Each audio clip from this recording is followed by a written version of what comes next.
Halo, halo. Ya, selamat malam hamba Allah.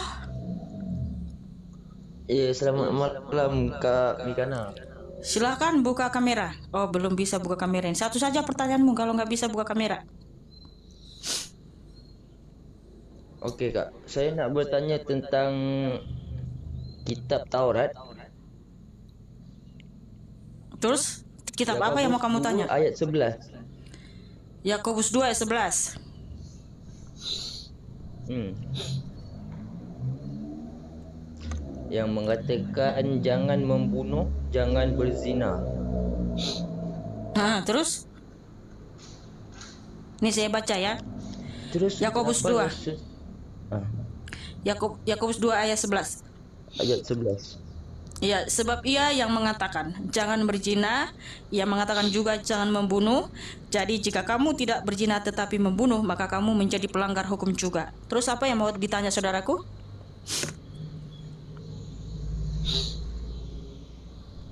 Gini Kak, kan itu kan dilarang membunuh. Terus Mm-mm. Yesus mati itu kan dianggap membunuh atau gimana tuh?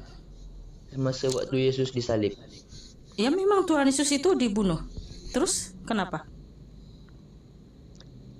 Tapi kan ini larangannya jangan membunuh. Nah, itu kan Tuhan melarang. Betul, Tapi Tuhan dia Tuhan dibunuh. melarang. Tapi dia mati dan bangkit pada yang ketiga karena memang manusia itu jahat.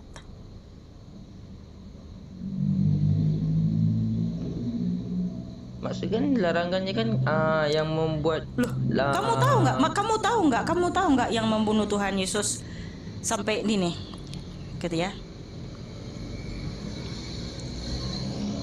Tak, yang saya nak tanya, siapa yang mencabut nyawa Tuhan Yesus Tak ada. ketika dia disalib?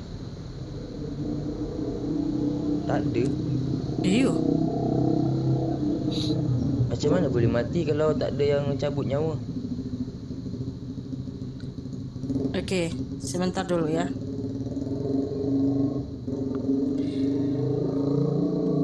Tidak ada yang mencabut nyawa Tuhan, saudaraku. Karena Tuhan berfirman, Yohanes Oke. 10 ayat 18, Aku berkuasa memberikannya dan berkuasa mengambilnya kembali.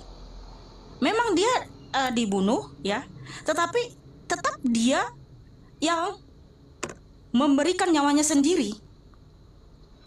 Sebab kamu tahu nggak ketika Tuhan Yesus itu dicambuk beberapa kali sebelum menuju ke Bukit Golgota? Di Yerusalem, Tuhan Yesus itu sudah dicambuk oleh tentara Romawi beberapa kali. Sampai darahnya banyak keluar. Kalau itu manusia biasa, dia sudah langsung mati saat itu juga. Ya, Oke. kalau darah sudah mengucur terus dari Yerusalem menuju ke Bukit Golgota, Tuhan Yesus juga jatuh ada 3 kali atau berapa kali itu, ya, karena sudah banyak darah. Tapi dia belum mati-mati. Kenapa? Karena dia belum menghendaki, dia menghendaki itu di atas kayu salib dia baru mati. Makanya ketika dia mengatakan aku menyerahkan nyawaku, artinya dia melepaskan rohnya dari tubuhnya baru dia mati. Sehingga tentara yang menombak ya, Dia yang menikam lambung Tuhan Yesus bukan itu yang membuat dia mati.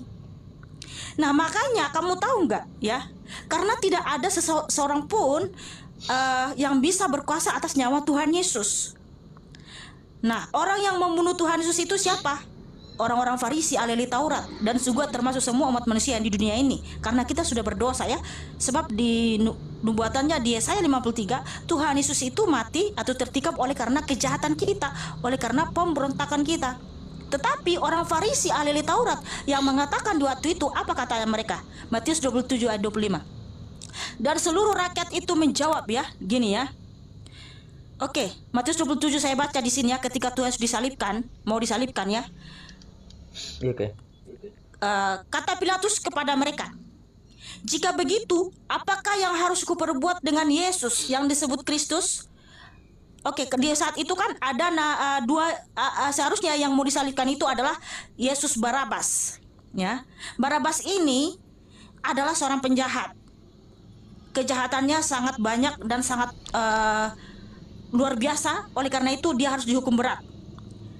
Jadi Pilatus mengatakan ya, dihadapkan kepada masyarakat yang banyak itu, Pilatus mengatakan gini, Wali negeri menjawab, siapa di antara kedua orang itu yang kamu kehendaki kubebaskan bagimu? Kata mereka, ya, Barabas, Barabas, Barabas, kata orang-orang itu kan, orang-orang masa itu, ya.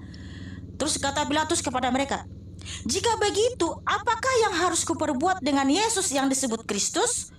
Mereka semua berseru, ia harus disalibkan, ia harus disalibkan, ya, katanya. Tetapi kejahatan apakah yang telah dilakukannya? Namun mereka makin keras berteriak, ia harus disalibkan, ia harus disalibkan, ya.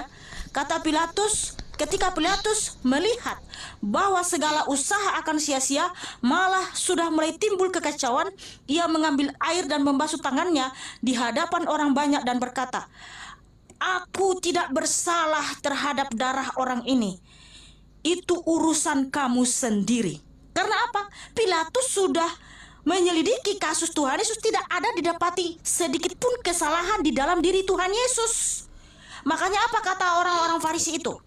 Dan seluruh rakyat itu menjawab, biarlah darahnya ditanggungkan atas kami dan atas anak-anak kami.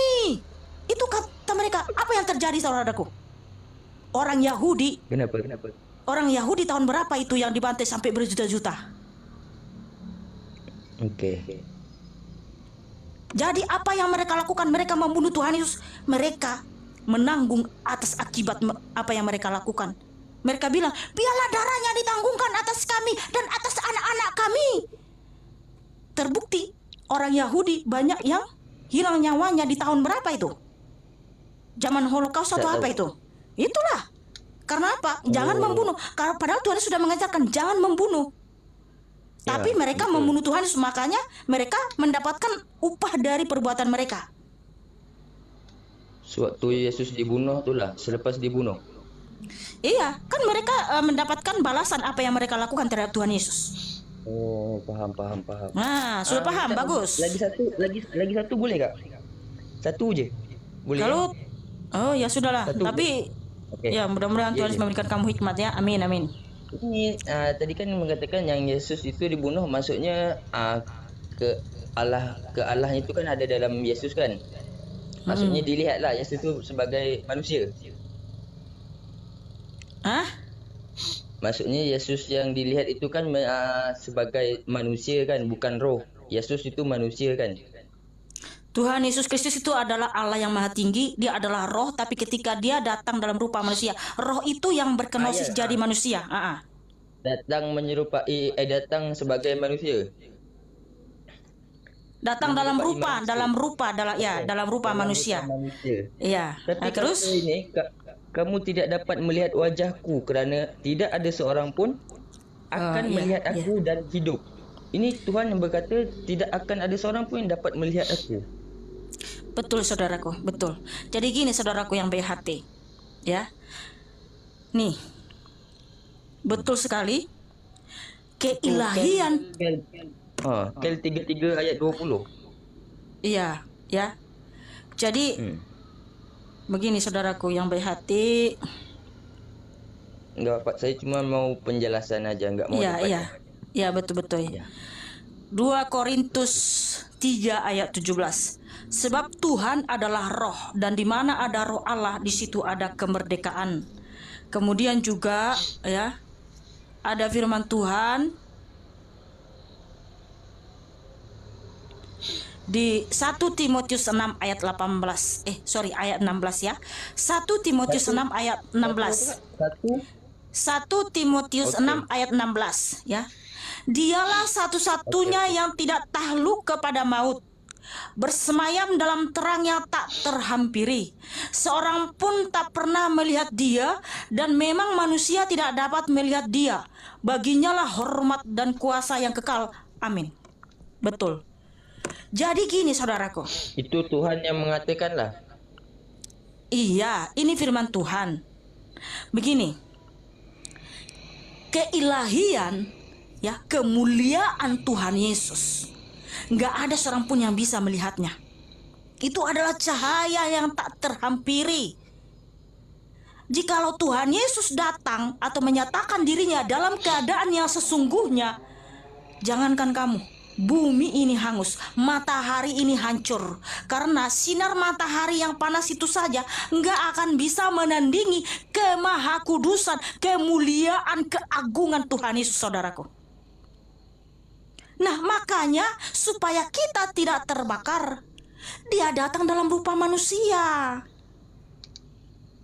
Bumi ini saja nggak mampu ya menampung kemahakudusan Tuhan Yesus. Makanya supaya Bunda Maria ya bisa ada menampung ya Tuhan itu, dia datang dalam rupa manusia, saudaraku, supaya juga kita bisa melihat dia datang dalam rupa manusia.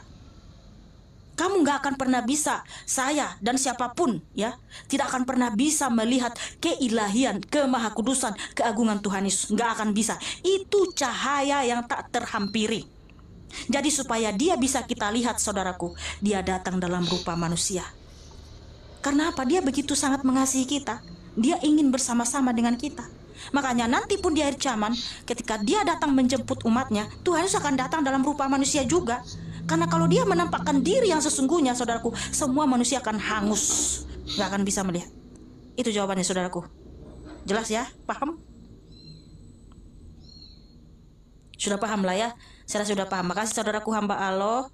God bless you. Tepuk tangan buat apa lagi? Tadi yang maksudnya itu keilahiannya sajalah, yang ayat tu mengatakan itu keilahiannya Yesus saja, bukan Yesus lah maksudnya kan?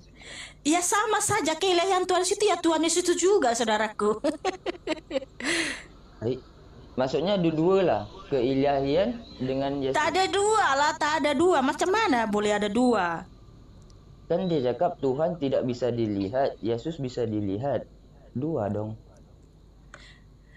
Itu artinya dia menyatakan dirinya, saudaraku. Dia menampakkan dirinya kepada kita dalam rupa manusia, gitu maksudnya. Bukan berarti keilahiannya jadi dibagi-bagi gitu. Keilahiannya dan Tuhan itu gitu. Terus Enggak, dia tetap Allah yang Esa. Terus kenapa dia berkata Tuhan itu tidak bisa dilihat? Lalu kenapa dia melihatkan dirinya sebagai manusia? Sedangkan Aduh, dia cakap Tuhan tak begini bisa saja dilihat. ya, Mbak Allah, mohon maaf ya, saya sudah jelasin. Saya doakan kiranya Roh Kudus memberikan kamu hikmat supaya mengerti apa yang saya jelaskan. Makasih saudaraku, God bless you. Okey, tak, terima kasih. Ya, sama-sama.